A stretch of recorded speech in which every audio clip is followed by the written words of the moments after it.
Sorry, students, I was taking a call from Seekers, so sorry about that. Good afternoon to you all.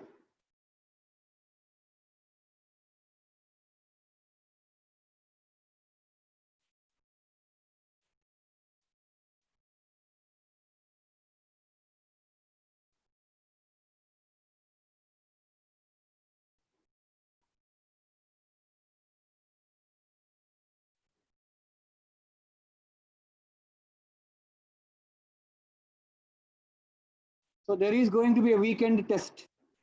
Okay, so some of you have had that doubts expressed to me. I have clarified it with our management. There is going to be a weekend test on Sunday. I don't know why that question came up. Okay, so maybe you thought the midterm exams are coming up, so they will not have objective test. No, objective test is there on Sunday. Okay, so these are the portions for physics. These are portions in which you have already written tests. So it is not at all difficult for you to prepare in these portions. You don't have to actively prepare also. Try your hand at this test. Okay, you don't have to actively prepare. Anyway, this is included for your midterm exam anyway. So yeah. Yesterday I read more things about Newton's laws and related concepts through internet. Got an idea, sir. Very good. But we were informed that we won't have the Sunday test. Okay, Kiran Raj, who informed you? Please tell me here. Kiran Raj, who informed you? Kindly tell me now. Who informed you that there is no Sunday test? Please tell me. I want to talk to them. Okay, Kiran Raj, I will inquire. Okay, so thank you for that. When is midterm test, sir? Midterm test schedule has been already given to you. Tangavel, I don't have the exact information with me. That day on chat also we had discussed about it. Okay, the other day, one particular day. So yeah, again, don't ask me Tangavel, please ask your school. Okay, someone is asking for Jamboard link. Just a second.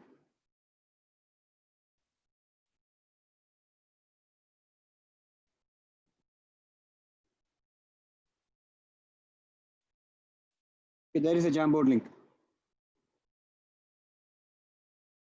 Yesterday they removed you, Kaushik Babu. That is probably because you didn't have your name. Maybe because of that. I don't know. Or maybe, I mean, I don't know why. I don't know the reason. So please be careful in the chat also, what you say.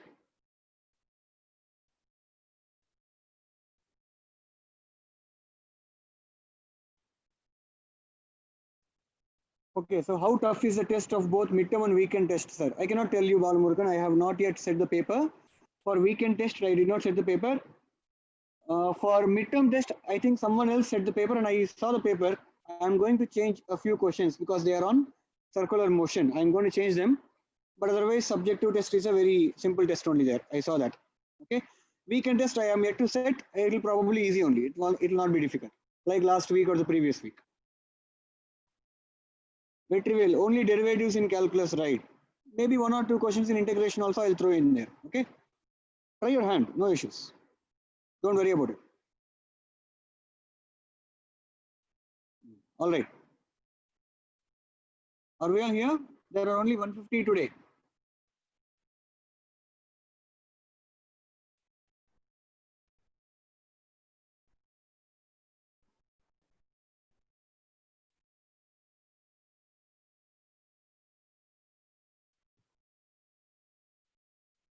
So do we have MCQ type or Phillips in 1 mark?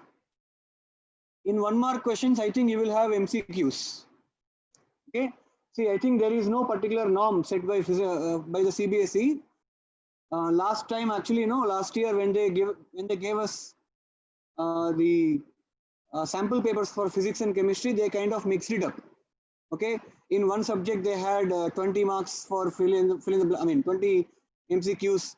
In another subject, they had 10 MCQs, 5 fill in the blanks, and 5 one-word questions. So it was kind of mixed up. So you can't expect anything there. So yeah, basically it will be something in which they expect only one word as an answer, whether it be a one-word question or whether it is a fill in the blank question or whether it is an MCQ question. Okay, If it is an MCQ question, try to answer. I mean, when you answer it, try to answer both the option as well as the phrase against it. Okay, don't just say the answer for the 7th question is option B. Don't just say option B. Okay, say option B and whatever is there in the option B. An object moving in a straight line, like that. Whatever word is there, you try to put that also, just to avoid any confusion. Make sure that there is no possibility for the invigilator to correct, I mean, to remove any marks for you. Be very precise in your answers. From morning onwards, the participants are less. Okay, fine. Kinematics 2D only, Ashwin. I'm planning to only include two-dimensional questions. That's all. Motion in 2 dimensions. Karthik asked, we don't have 5 marks in our test. I'm not sure, but after checking the paper, maybe I'll give you a mark split up. How many questions is there in what pattern? I'll give you the question paper pattern. Maybe tomorrow I'll give you after checking the paper. Give me the time. Numerical problems play a major role. See, 11th standard, unlike state board, 11th standard, there is no CBSE board exam. So,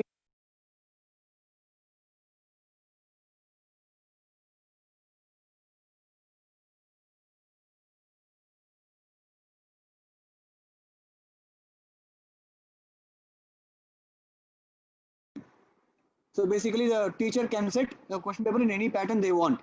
Because 11th standard, there is no board exam in CBSE. In 12th standard, because of the board exam, we have to stick to a particular pattern that is set by the CBSE.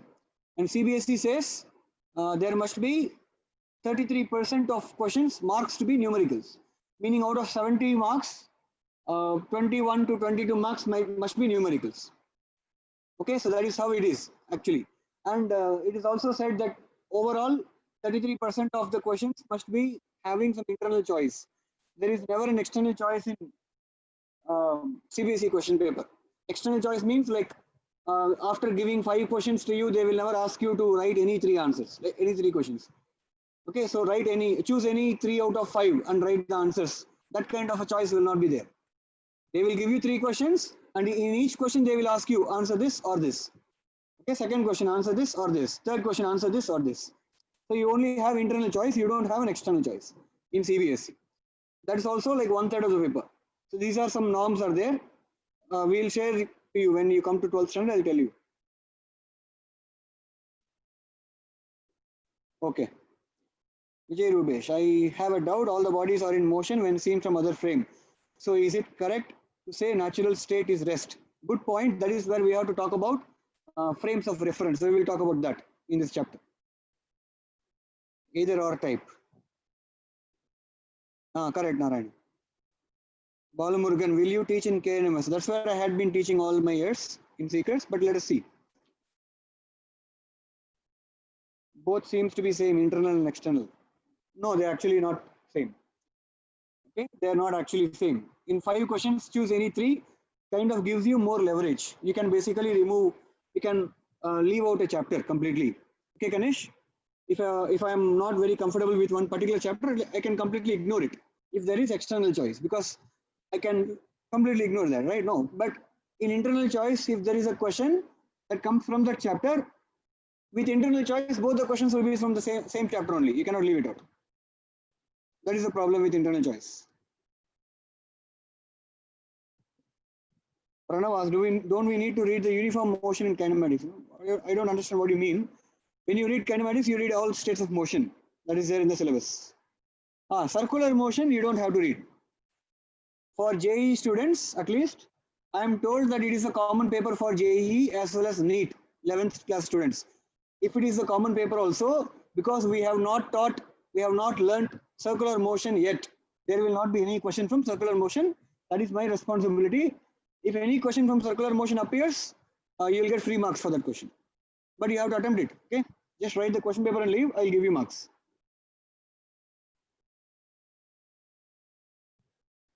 Weekend test is there, that is why I wrote the test portions. Don't ask me questions again. Don't raise those questions unless it is announced. Listen carefully, all of you.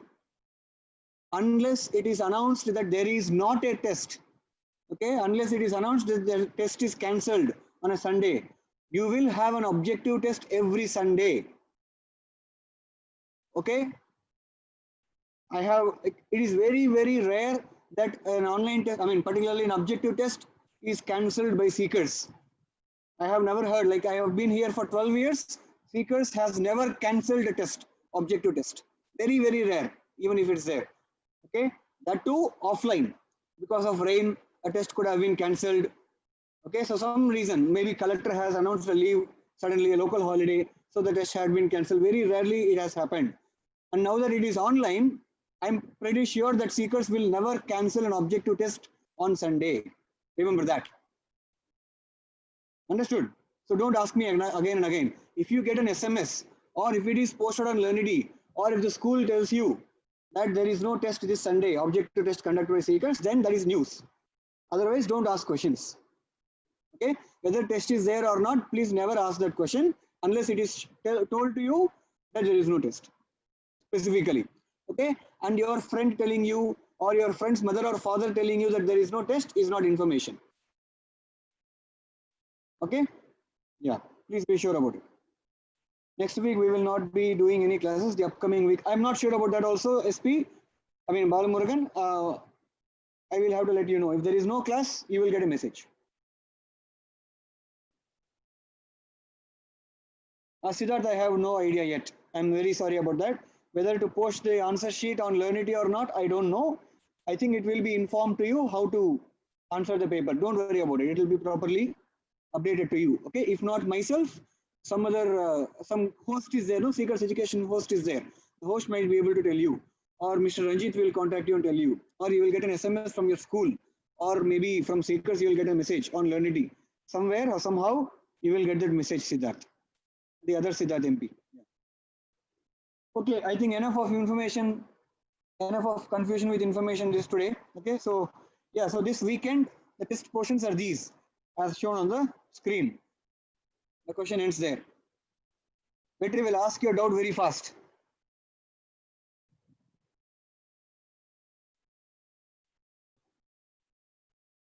Is the universe moving? Sun is moving with respect to the earth. Likewise, is the universe moving or is the only thing constant? Okay, very well. According to science, I'll tell you what the definition of universe is. Universe is everything that mankind can perceive. As simple as that. Universe is everything that mankind can perceive. So if there is something beyond universe, that is also universe. You understand that or not? If you say there is something beyond the universe, if you can perceive that there is something beyond universe, that is also part of our universe. So whatever humankind perceives as perceives, like whatever we can think of, everything is universal.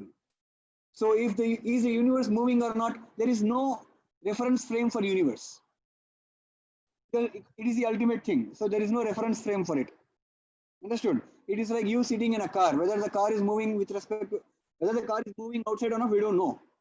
Whether you move with respect to the car, we can talk about it. That is idea. Very well. Concept of multiverse is for Marvel.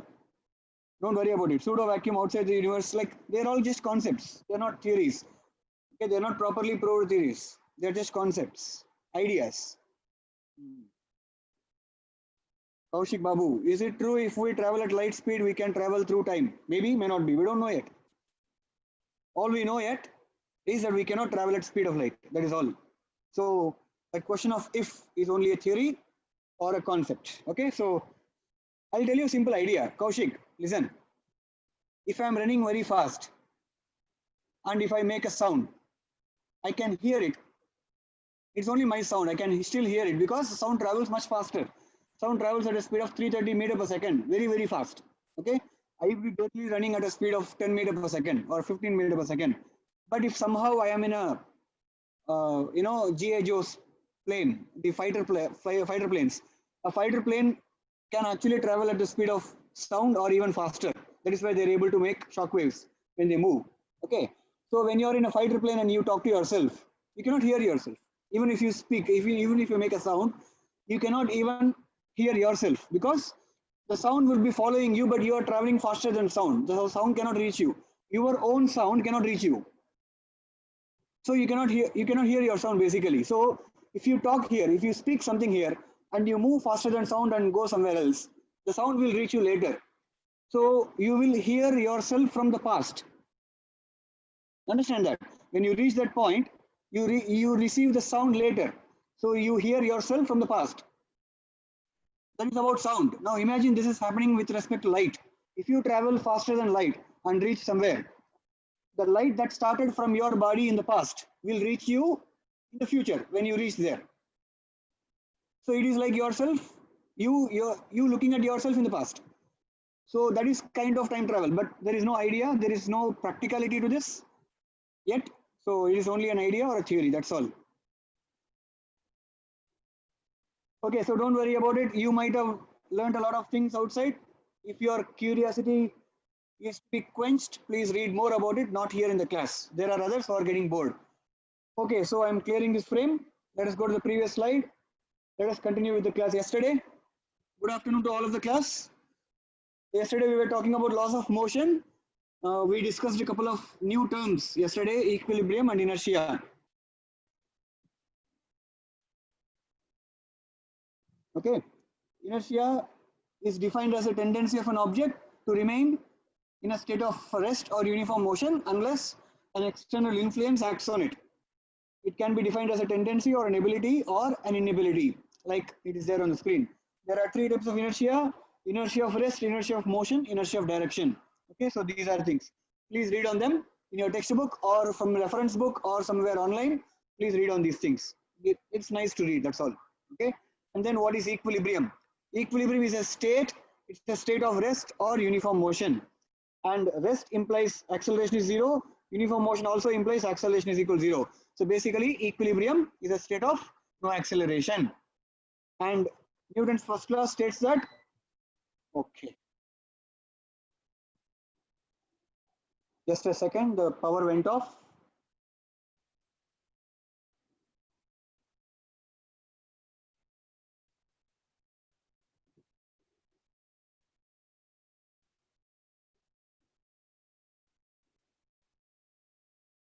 Am I still audible?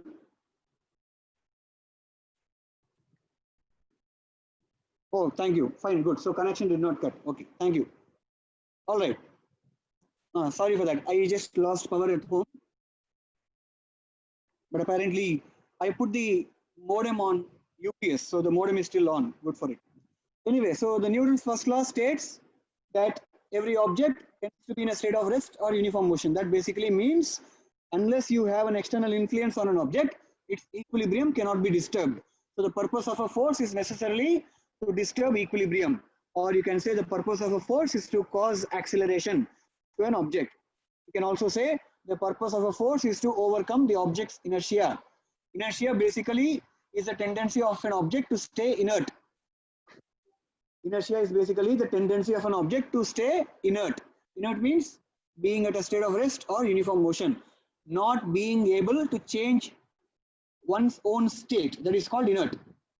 That is basically the definition of inert. Okay, so anyway, so that is what it is. So what about equilibrium? Let us define equilibrium here. We have already defined inertia.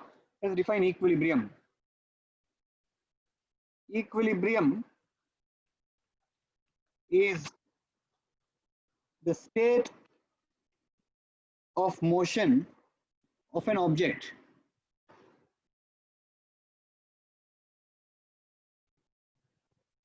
in which it has no net external influence, that is force, on it. So what is equilibrium? Or when do I say an object is in equilibrium? We say that an object is in a state of equilibrium when the net external force on the object is zero. You could say sigma of F bar is equal to zero. This is the condition for equilibrium of an object. Sigma means what? In mathematics, you might have learned that sigma means summation function, sum of. Okay, in Excel sheet also you might have come across this condition for equilibrium of an object. Okay, what is the doubt here? Summation function. Sigma means summation function. This basically means sum of all forces. But when you add forces, you have to add them like they are vectors, because they are vectors. Forces are basically vector quantities. So when you add them like they are vectors. Consider their directions and then add. That is a condition for equilibrium of an object. Okay, got it? So what is the significance of the first law of motion? Significance of the first law of motion. Newton's first law of motion. This is signification. Significance. What does it tell you? One, it tells us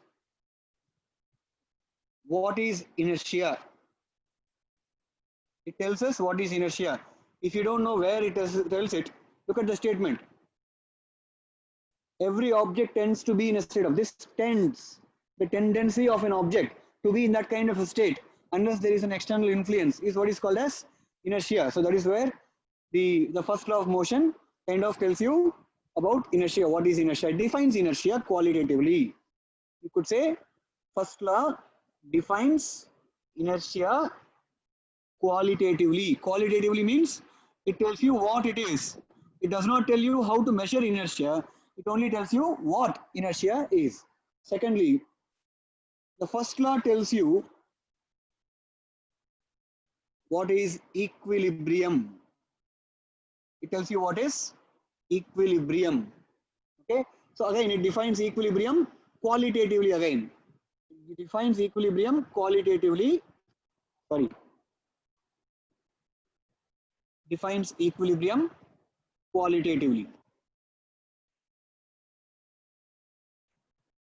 Okay. Third, it gives us the condition for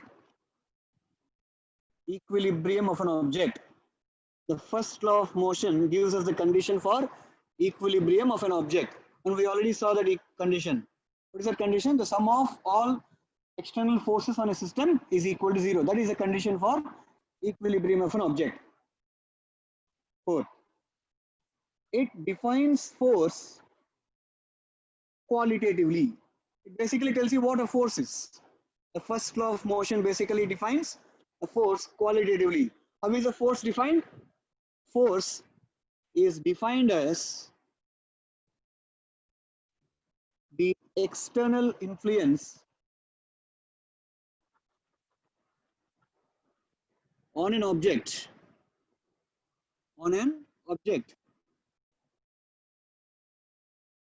that tends to, you don't say that a force causes acceleration. Force does not cause acceleration. Force tends to cause acceleration. The purpose of the force is to cause acceleration. Okay? The force tries to produce acceleration. It may or may not be able to do that. That is dependent on presence of other forces on the object. Okay, so all forces acting on the object together might be able to produce or not produce an acceleration. But every force among that bunch is trying to produce an acceleration. You could say a force is an external influence that tends to disturb equilibrium state of the object. Disturb equilibrium state of the object. Okay. So that is what a force is. It defines force. So basically, the first law of motion is very important. You see, in the statement itself, I told you every word is almost important. See, every object. You know, before the time of Newton, okay, people used to think that the motion of terrestrial objects and motion of celestial objects were governed by different laws. People used to think like that. Terrestrial, what does this mean? Terrestrial means bound to earth. Celestial means out in the outer space. Okay? Terrestrial objects are our daily life objects like car, van, us, a table, anything. Okay, rocket. All these are terrestrial objects. Celestial bodies are like planets, stars, moon, satellites, etc. These are all celestial objects. Before the time of Newton, people used to think that motion of terrestrial objects and motion of celestial bodies were governed by a different set of laws different set of laws. Okay, but anyway, Newton basically broke that theory and suggested that all objects, all macroscopic objects in the universe are all governed by the same set of laws. He was not worried about electrons, motion, etc. because atomic structure was not developed at the time of Newton. Okay, so it was like in 17th century that Newton thrived. Galileo was much before him. In fact, Galileo died in the same year in which the Newton was born. So imagine that. Whatever Galileo did and left in the middle, Newton basically picked up on those theories and developed further. It's kind of an idealistic thing. Okay, so anyway, so before the time of Newton, this was the idea, but after Newton, he basically unified the laws of motion that governs the movement of all macroscopic objects. In fact, before Einstein or before Max Planck, people used to work out formulae for motion of electrons, motion of nuclear particles, etc. using Newton's laws only, because that's how it was thought of. After the time of after Einstein, quantum mechanics came into picture. After Planck, quantum mechanics came into picture. Then there was a slight change in formulae and all that. Okay, so before the time of Newton, that was it. So anyway, so Newton's law, the first law, was able to say that every object in the universe is subject to the same set of laws of motion. Tends to be, talks about inertia. State of rest or uniform motion, talks about equilibrium. Unless, talks about a condition acted upon by a net external force. That is a condition for an object to be able to change its state of motion. That is how the state of motion of an object can be changed. It has to be forced, but not from within. It has to be forced from outside, a net external force. And see, not just only one force, a net external force. There might be a set of forces acting on an object, right? There might be a bunch of forces acting on an object. However, that bunch must be a set of unbalanced forces. If it is a set of balanced forces acting on an object, it means the net force is zero. They won't be able to disturb the equilibrium of an object. It has to be a set of unbalanced forces that can cause a change in equilibrium or a change in momentum, according to the second law, or cause an acceleration. It has to be a set of unbalanced forces. Okay, there a question arises. If I tell you that, okay, be active on the chat now, I'm going to ask a question. If I tell you that there is only one force acting on an object, can the object be in equilibrium or not? Yes or no? If there is only one force acting on an object, can it be in a state of equilibrium or not? No, very good. If there is only one force, it has to be an unbalanced force. Certainly, if there is only one force, it has to be an unbalanced force, which means the net force is not zero. There is a net force on the object. It means there is a net unbalanced force. Because it is an unbalanced force, it will be able to produce an acceleration, or it will be able to change cause a change in its equilibrium. Understood that? Good. Stop answering now. Second question. If I tell you there are exactly two forces on an object, if I tell you there are exactly two forces on an object, and I also tell you that the object is in equilibrium, what can you tell me about those two forces?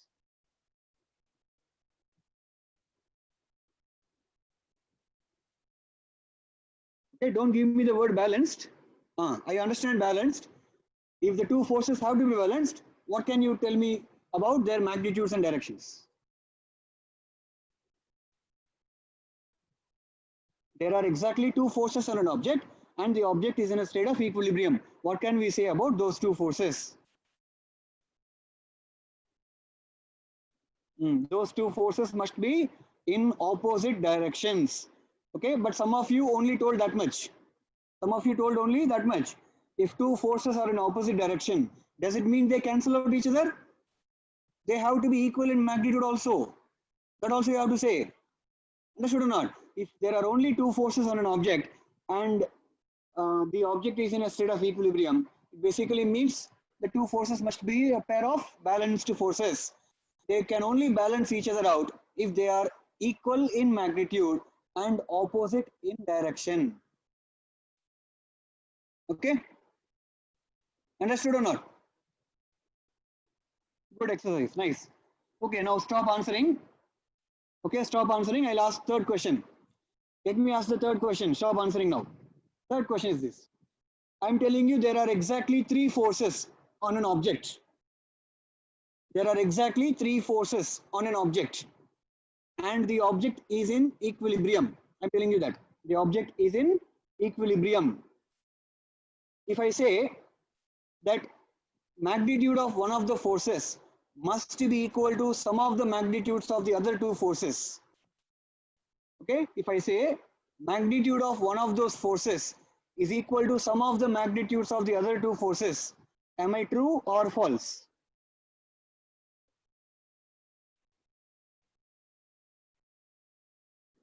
Think about it. Most of you fell for it. Only 3 or 4 correct answers are there.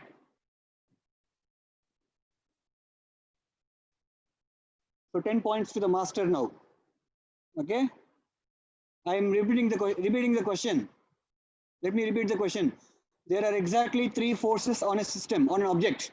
There are only 3 forces, and the object is in equilibrium. Okay. Can I say the magnitude of one of the forces is equal to sum of the magnitudes of the other two forces?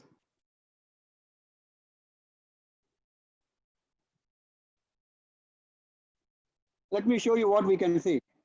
If there are 3 forces on an object and it is in equilibrium, if that is the case, what is the condition? If that is the case, the condition is that F1 bar plus F2 bar plus F3 bar, assuming those 3 are the forces.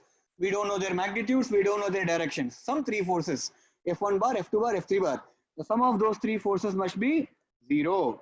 This basically means that F1 bar is equal to one of them. F1 bar is equal to minus of F2 bar plus F3 bar. But we only spoke about magnitudes. If I apply magnitudes on both sides, I get F1 is equal to magnitude of the other side. F2 bar plus F3 bar, magnitude of that. Okay. Now see this. Magnitude of one of the forces is equal to, right hand side, how should I read it? Right hand side, how should I read it? Should I read it as magnitude of sum or sum of magnitudes? How do I read the right hand side? Is it magnitude of sum or sum of magnitudes? Right, it is magnitude of sum. It is not sum of magnitudes. Okay, magnitude of sum of the other two vectors, other two forces. Okay, this is not what I told in the question. Remember, I told you 3 forces on an object were acting on an object and the object is in equilibrium. Can I say the magnitude of one of the forces is equal to the sum of the magnitudes of other 2 forces? That was the question. Obviously, the answer is false. Do we understand that? The answer is false. Are we able to understand this or not? A very small, tricky question. It's a theory question only. It's a concept-based question. How we perceive whenever we say, see, when you read sum of magnitude, immediately you have to visualize all these things. Okay, karke. And some of you actually were able to visualize the forces. Okay, an object. Some of you were able to think like this. I saw in the answers. Maybe F1. Okay, maybe F1 is in this direction, and F2 and F3 are in these directions. Yes, in this case, this F1 force must be equal to sum of the magnitudes of F2 plus F3. If this is 10 Newton and if this is 3 Newton, this must be 7 Newton. In this case, my statement is actually true. In this case, my statement is actually true. But you cannot say a statement is true because it works in only one example. Remember that one. Mathematically, it's important to remember this. Remember one thing. You can never prove a statement with an example. That is not a correct way of proving a statement mathematically. There are several means of proof, or there are methods of proofs. Okay, in mathematics, proof by contradiction, proof by assumption. I mean, there are several methods in which you can prove a statement in mathematics. Okay, but proving by an example is never a method. Just an example is correct, is obeying the given statement, does not mean the statement is true always. However, to disprove a statement, an example is enough. One example is enough to disprove a statement. If I say all students in this class are looking at the screen right now, if I say all students in this class are looking at the screen right now, Vetrivel is looking at the screen right now, therefore the statement is true. No, that's a bad answer. You understand that or not? Because Vetrivel is looking at the screen, that statement does not make the statement right. Understood? I could say the host is there, no? Seekers coordinator. He is not currently looking at the screen, therefore the statement is wrong. That is correct. That's how you have to say. You can disprove a statement by an example. You can never prove a statement by examples. Okay? So just because this statement works, 10 is equal to 3 plus 7. So therefore that statement is correct only. Okay? That just because there is an example to prove the statement, don't think the statement is always true. Whenever you come across a true or false question, think of examples which can disprove the statement. If there is no situation where you cannot disprove the statement, then it is true. Did I make sense? Think of all examples to counter the statement. If you cannot think of any example to counter the statement, then the answer is true. I hope I made sense. Yeah, good. All right, so that's a nice question. Understood? No? So based on condition of equilibrium, you can think of situations like that. Okay, so that is about first law of motion. All right, so now let us look at second law of motion. Significance of second law.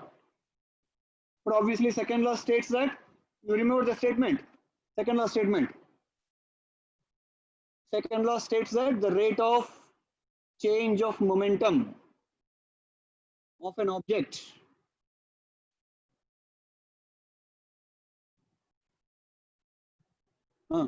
is directly proportional to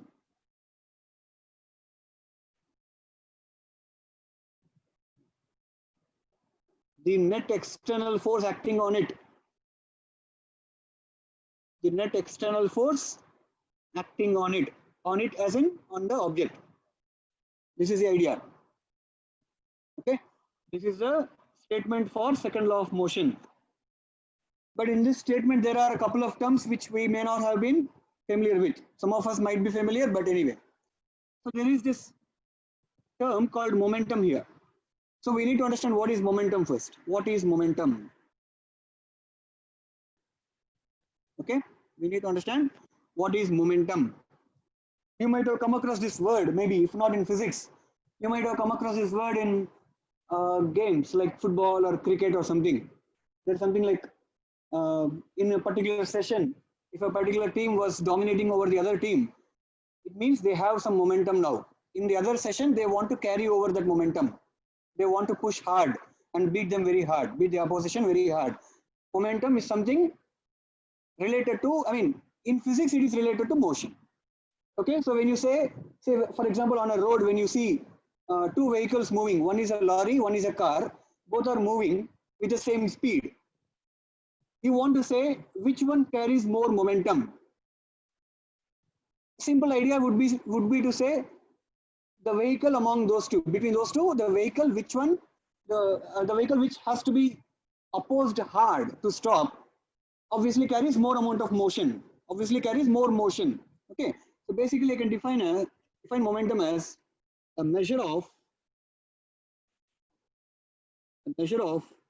amount of motion present in an object. Momentum is basically a measure of amount of motion in an object. If an object is moving, we could calculate how much momentum it carries, how much motion it carries, right? But I'll take advantage here because you have already seen this term before. I hope that you have seen this term, kinetic energy. Kinetic energy is equal to half mv square. Correct or not? I hope that you have all came across that term before. Kinetic energy is equal to half mv square. Kinetic energy basically is a quantity that gives the same measure. Kinetic energy also gives you a measure of amount of motion. If kinetic energy of an object is zero, it means the object is at rest. If the kinetic energy of object is not zero, it means the object is moving. So basically, kinetic energy can tell you how much motion an object is carrying. If an object has more kinetic energy than the other, then you say the first object has more amount of motion than the other. The first object needs more force to stop in the same time in which I have to stop the second object also, like that. Okay, then what is the need of another quantity here? Momentum. If kinetic energy can already express the amount of motion in an object, what is the need for another quantity like momentum? Idea is that kinetic energy is a scalar quantity. Kinetic energy is a scalar quantity. Okay, it gives you the measure of motion present in an object. However, kinetic energy cannot talk about direction of motion. That is where we had the need of another quantity called momentum.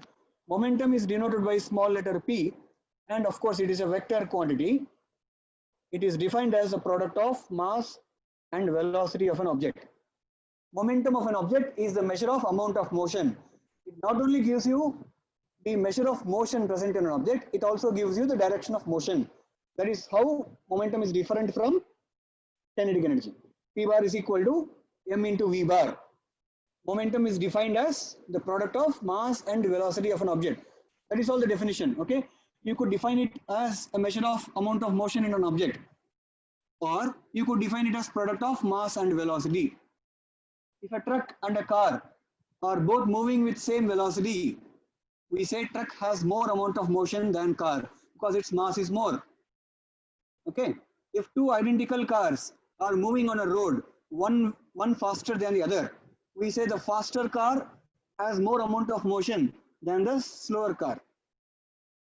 Understood or not? So that's basically how you distinguish. The momentum carried by an object is dependent on both its mass as well as velocity. So clearly the SI unit of momentum is kg meters per second. SI unit of momentum is kg meters per second. Simple. Dimensional formula of momentum is ml t power minus 1. Mass into velocity. Yeah. So dimensional formula of momentum is ml t power minus 1. Okay. And then change in momentum of an object. Change in momentum of an object is a term called as impulse. Change in momentum of an object is a term called as impulse. The symbol for the same is I. Of course, it is a vector because it is change in momentum only. So I bar is equal to delta P bar. Delta means change. I bar is equal to delta P bar. Or you could say P2 bar minus P1 bar. Or in better words, I'd rather say final momentum minus initial momentum. PF minus PI.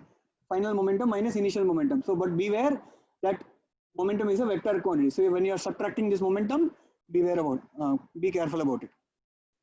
Understood? Trivial. Shravan, okay, I'll be louder. Okay. Now, the second law basically states that the rate of change of momentum of an object is directly proportional to the net external force acting on it. Okay. Just a second, I'll write the significance later. The second law basically states that the rate of change of momentum is directly proportional to the net external force acting on it. The second law states that rate of change of momentum means what? dP bar by dt. We are not small kids anymore. Whenever you see the word rate of change of, immediately you have to use derivative. Okay? And when they say rate of change of something, and they don't say with respect to what, it usually means with respect to time. Rate of change of momentum means rate of change of momentum with respect to time by default. So rate of change of momentum is basically dP bar by dt is directly proportional to net external force acting on an object. This is the mathematical expression for second law of motion. That is how you express the second law mathematically. dP bar by dt is proportional to F net bar. So on the left hand side, okay, if I write P bar as m into V bar, I'd be basically doing this. d by dt of m into V bar is proportional to F net bar. Now, mass is a function, velocity is a function. and I have to differentiate the product of those two functions. So let me use product rule here so that I get derivative of a product of two functions is derivative of first function dm by dt into second function as it is v bar plus first function as it is m into derivative of second function dv bar by dt is proportional to f net bar. Do we understand the LHS of this? You understand how the LHS got transformed? Derivative of product of two functions. So it got transformed like this. But see here, the LHS has basically two terms. This dm by dt, by the looks of it, dm by dt is basically the rate of change of mass of an object. But if you think about it, rate of change of mass, is the mass of an object ever going to change? Does the mass of an object change? For most usual objects, the mass does not change. Okay. However, if you consider a certain system as mass, okay, say for example, there is a balloon and you blew it and you left it. Okay, you blew a balloon up and you left it, you released it. Now that is an object which keeps losing air as it moves forward. As it keeps losing air, obviously the mass of the balloon is continuously changing, is it not? As the balloon is losing air, its mass is continuously changing. So there, right there is your example for a variable mass system. You have an example right there for your variable mass system. Looking at this example, looking at the example of balloon, can you think of other examples for variable mass systems? Can you tell me some other examples for variable mass systems?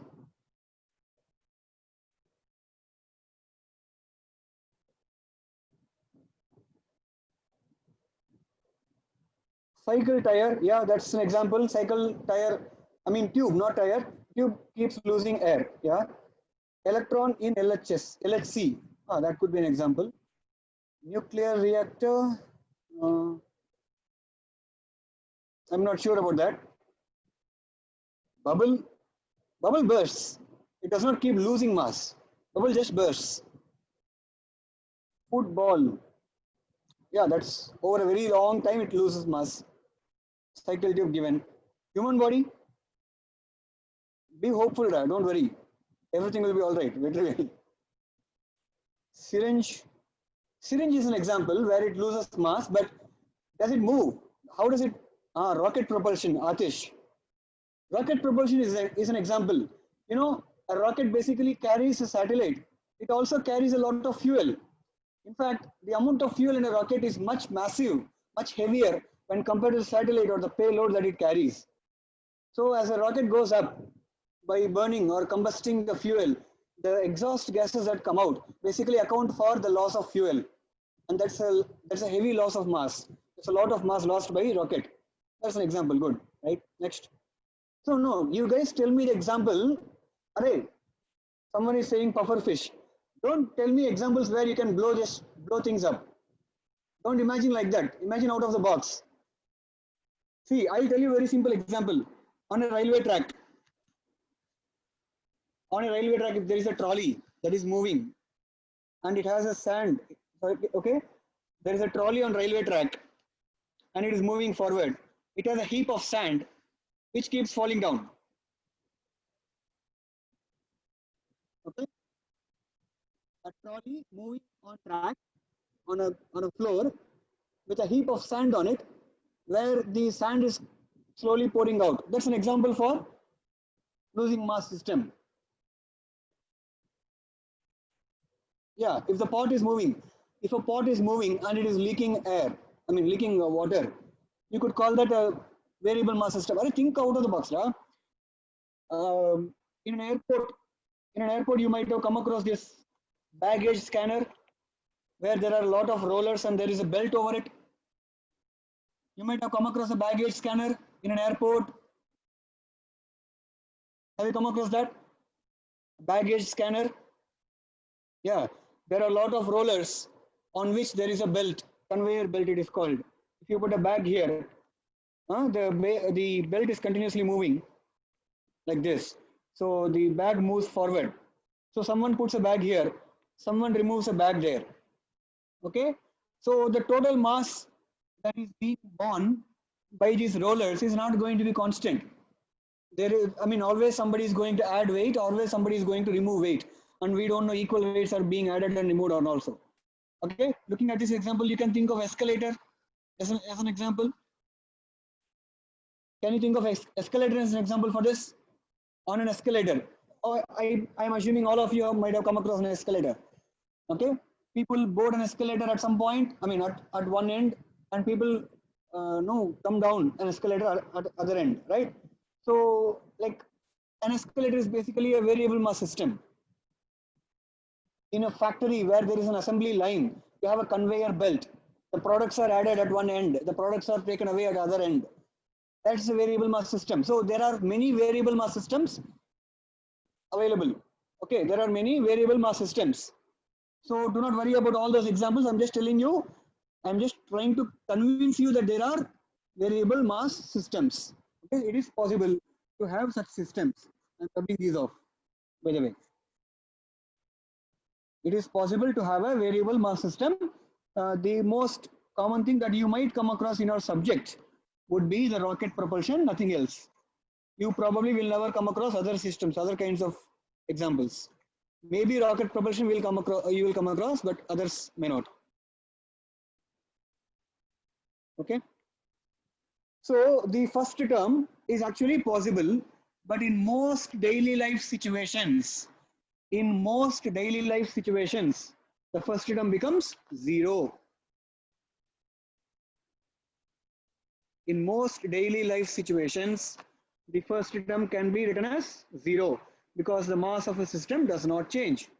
In that case, this one carries over m into dv bar by dt is nothing but rate of change of velocity vector. That would be the acceleration vector. ma bar is proportional to f net bar. Okay? ma is proportional to f. See how idealistic is this?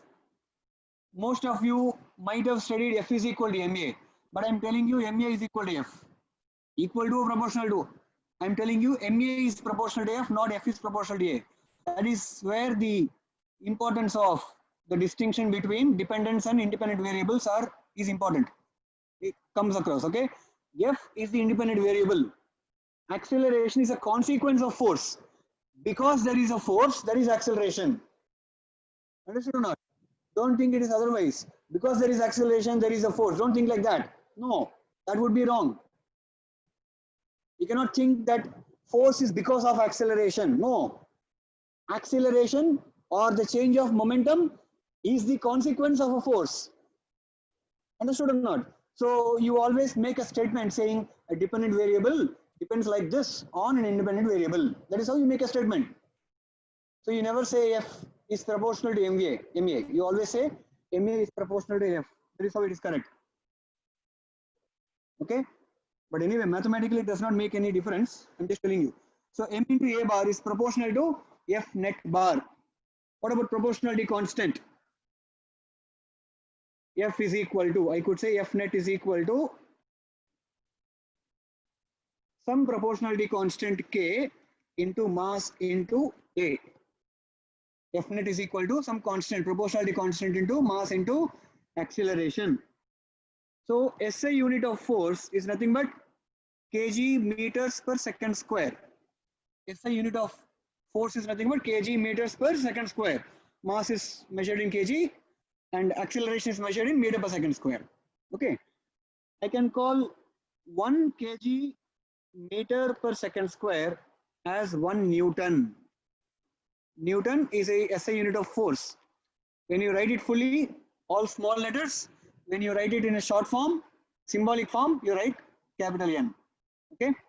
And we define the unit of force in such a way, SI unit of force in such a way that the proportionality constant becomes 1. Meaning in a 1 Newton is the amount of force that causes 1 meter per second square acceleration on an object of mass 1 kg.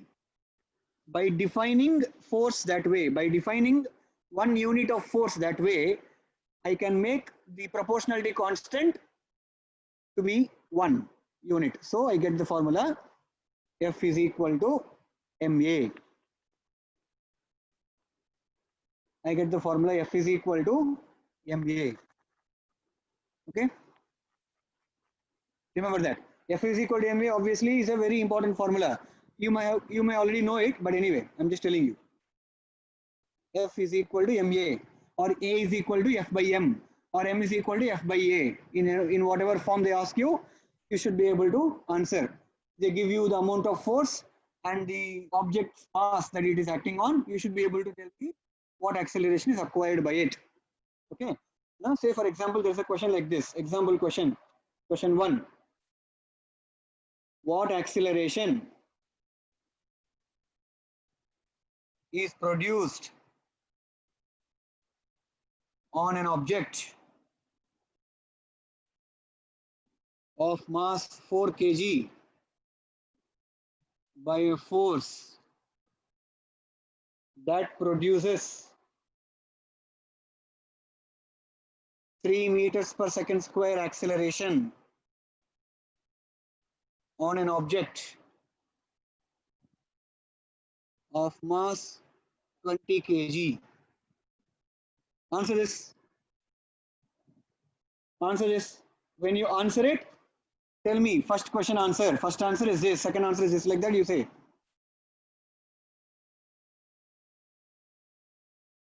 Second question.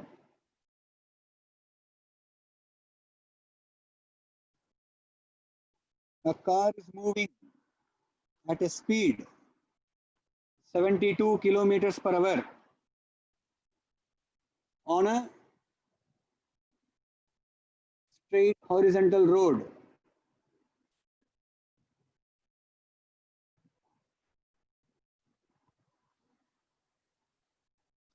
Straight horizontal road.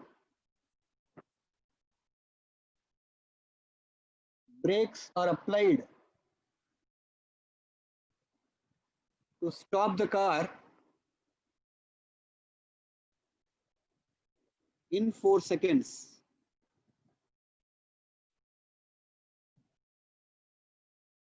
What is the average braking force produced?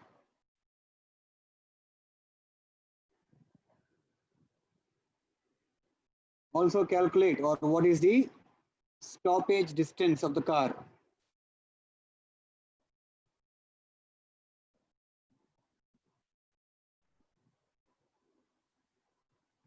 Okay.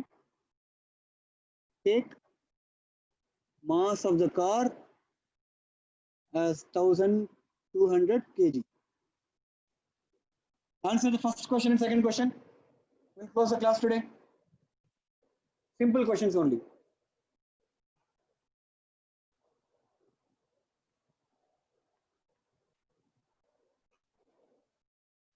Okay, first question, most of you answered correctly. Girish Khanna, first question wrong, I think. Okay, KVSS Vignesh, first question answer, wrong units. First question answer, wrong units. Divya Kirti, wrong units. First question answer. Vikasini, first question wrong answer.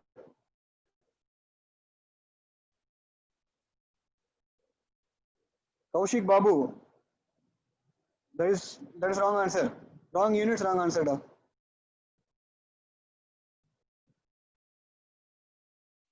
Ashwin, yes. First question, I did not even ask the force, so don't find it. Kanish, wrong answer.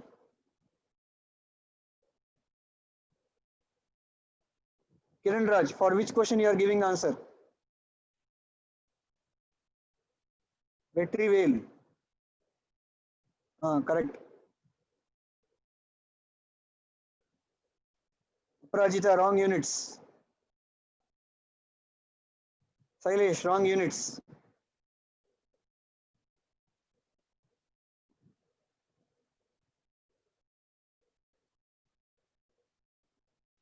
Now listen,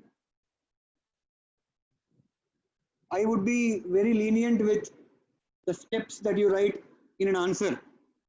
Okay, when I'm correcting subjective test, I would be very lenient with giving marks for steps and all that.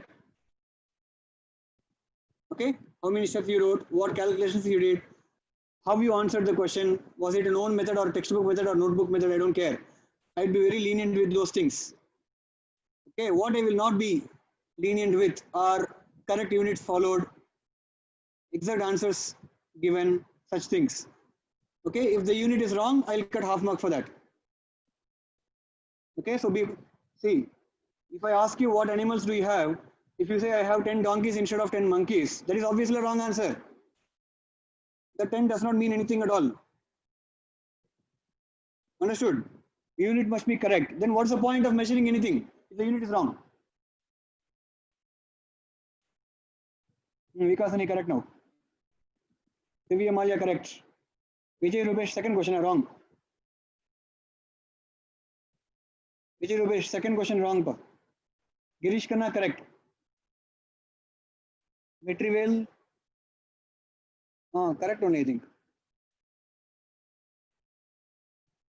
Correct. Vetrivel correct. Stoppage distance correct only. Japeth the force is wrong. Raghavendra wrong unit wrong answer. Oh correct unit wrong answer. Narmada force wrong. Sudarshan K wrong force. Surya RC wrong. Okay, let me do this. First question. Answer to the first question. What acceleration is produced on an object of mass 4 kg by a force that produces 3 meter per second square acceleration on an object of mass 20 kg?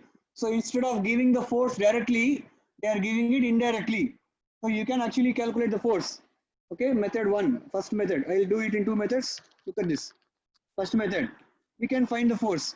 Find the force. F is equal to, this force gives 3 meter per second square acceleration for a mass 20 kg. 20 into 3 is equal to 60 newtons is the force. And then you have to find acceleration on the other object. Acceleration is equal to force by mass, F by m. 60 divided by mass of that is 4, and therefore 15 units meter per second square. Acceleration, no. The unit is meter per second square. That is answer for the first question. That is for one method. Another method in which you can do this. We know that F is equal to m into a. You know that F is equal to m into a. And they have given you same force is acting on both objects. Whatever force is acting on 4 kg object, the same force is acting on 20 kg object also. It means for the first object, if the force is m1a1, and for the second object, if the force is m2a2, then m1a1 must be equal to m2a2 because both forces are same. So you don't have to find the force at all. Directly you write the equation m1 4 a1 I don't know is equal to m2 20 into a2 3. Solve for a1. A1 is equal to 15 meter per second square. This way also you can answer. Understood or not? Second question answer. The car is moving at a speed 72 km per hour. Initial speed u is equal to 72 km per hour. That is not in SI units. You have to immediately convert that into meter per second. 72 converted to meter per second is 72 into 5 by 18, which is equal to 20 meters per second. So u is equal to 20 meter per second. It has to be stopped. So v is equal to 0 in a time 4 seconds. So t is equal to 4 seconds. Using these three, you can find a. A is equal to v minus u by t under modulus. Why modulus? Because acceleration is vector quantity. It cannot have negative magnitude. So 0 minus 20 by 4, which would be equal to 5 meters per second square. That is the average retardation. Average retardation is equal to 5 meters per second square. But they did not ask. They asked us only average force. Average force is equal to mass into average acceleration. Mass is 1200 kg into acceleration is 5. It is equal to 6000 Newton. 6000 Newton is the average retarding force or average braking force or simply average force. No issues at all. That is one answer. What is the next thing? stoppage distance. S is equal to V square minus U square by minus 2A. You can use that formula. We have the formula now. V square minus U square equal to 2AS. Okay, because it is retardation here, you write minus 2AS and you bring minus 2A to the other side. So what do you get? V square, 0 square, minus U square, 400, divided by minus 2A, minus 2 into 5 is 10. So 40 meters. So the stoppage distance is 40 meters. The car will stop in 40 meters. Or you can do like this. Here's a timeline. Speed here is 20. Speed here is 0. At the exact midpoint of the time interval, the speed would be 10 meter per second, average speed. Total time taken is 4 seconds. Average speed into time taken gives you distance traveled. So 4 into 10, 40. That's how also, that is how we can find distance also, another method. Understood or not? That's a basic question on forces. Okay, Mithun, stoppage distance is equal to 60 meters, wrong. 40 meters is correct. Divya Malia, force 60,000 newtons is wrong. It's only 6,000 newtons. Beware. Okay, someone is asking why modulus. Why modulus? Acceleration is a vector quantity. It cannot have negative magnitude. Or if you don't want to use modulus, you can use this formula. V is equal to U minus AT. Therefore, A is equal to U minus V by T. That way you will get A equal to 5. Understood, no? If you substitute A is equal to V minus U by T, you will get minus 5. But acceleration cannot be negative. I told you, you have to rewrite the equation and then write. Okay? If you don't want to do that, you can directly use the formula A is equal to V minus U by T. You will get A is equal to minus 5. But you answer average retardation is equal to 5 meter per second square only. Don't answer minus 5. Retardation is not negative. Retardation is opposite to acceleration, that's all. Retardation is an acceleration that is opposite to velocity, that's all. Retardation is not negative. Whether a vector is negative or not, it depends on what I have assigned it. If acceleration is negative, then retardation is positive. Correct, no? If I say this side is positive and this side is negative, this acceleration in this direction is positive acceleration. Acceleration in this direction is negative acceleration. You can call that retardation. But if I call this negative and call this positive, I change the convention. Then this acceleration is negative. This would still be retardation. It is a slowdown. See, if the velocity is in this direction and acceleration is also in the same direction, then the velocity will increase. If the acceleration is opposite to velocity, then it is called retardation. If velocity is negative and acceleration is positive, then it is called retardation, no? So, what is called as retardation? I don't want to say that negative acceleration is retardation. I want to say acceleration that opposes velocity is called retardation. Whether it is going to be negative or not depends on convention. Yeah. Kaushik Babu say, what if V is more than U? If V is more than U, the object is accelerating, not retarding. Then there is no problem. You will, by substituting V minus U by T, you will get positive value for A only. Okay? All right. Okay, good. So that is the class for today.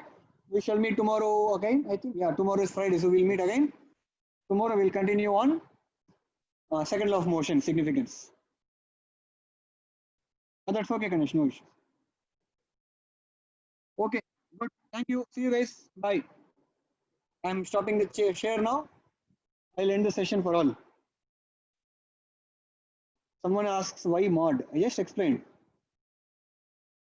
Pranav, in the first question, can we use inverse proportionality? M1 A1 equal to M2 A2 basically means M is inversely proportional to A or A is inversely proportional to M. That is ideally how should you do it.